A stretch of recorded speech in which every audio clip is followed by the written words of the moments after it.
लेकाची आई चुकूनही होऊ. आता इथं भक्त भक्त सांगितले. भक्त किती प्रकारचे असतात?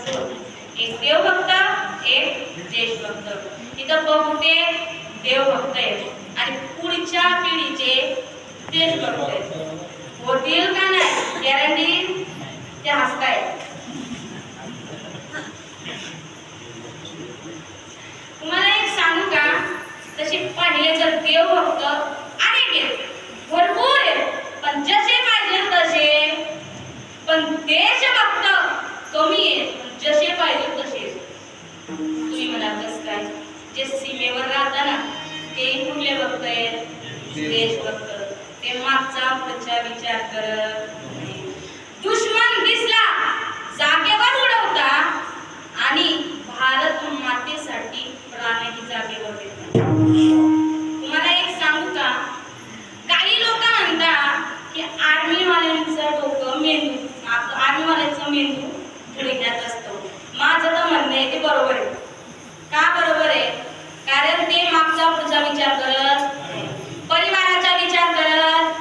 कुठल्या क्षणाला जेव्हा दुश्मन आपल्या भारत मातेवर काहीतरी अस्त्र टाकत असतो, या भारत मातेला इजा पोचवेल असं तो करत असतो ना, तेव्हा हा सैनिक मागच्या पुढचा कुठला विचार. तुम्हाला एक सांगू का? जे तरुण पिढी असतात त्यांना लहानपणापासून वाटते की आपण आर्मीत जाऊ.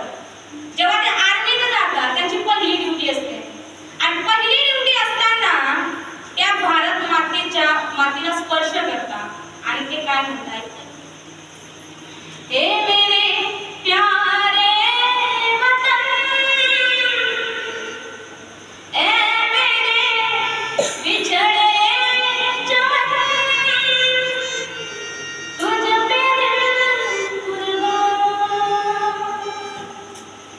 तू ही मेरी आरज़ू, तू ही मेरी आबरू, ए मेरे प्यारे वतन,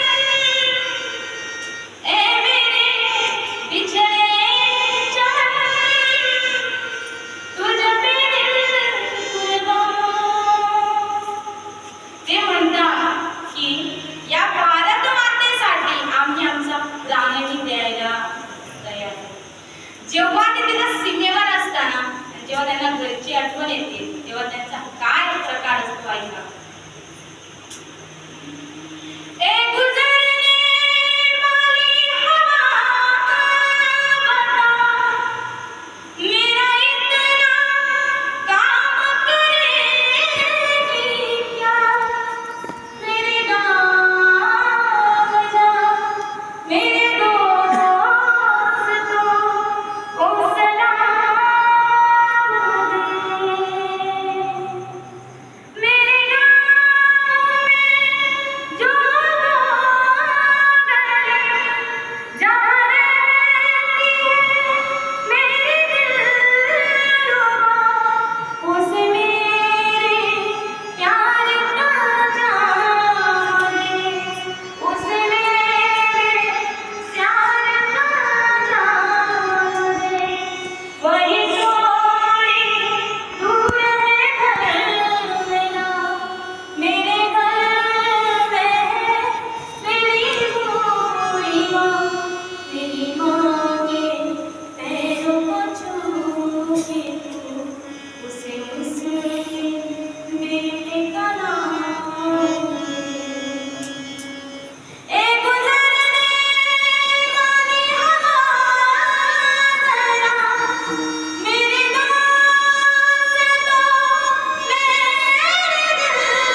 असं त्या देशभक्तांसाठी एक गाणं. जय जवान, जय किसान, जय जवान, जय किसान, भारत माता की जसा जवान तिकडे राबतो तसा किसान पण इकडे राबत असतो. किसानाला मान, कारण शेतकऱ्याच्या घरात मुली. आपल्याला नोकरीवाला चालतो, आपल्याला सगळेच चालतात, शेतकरी चालत. मी शेतकऱ्याची ताई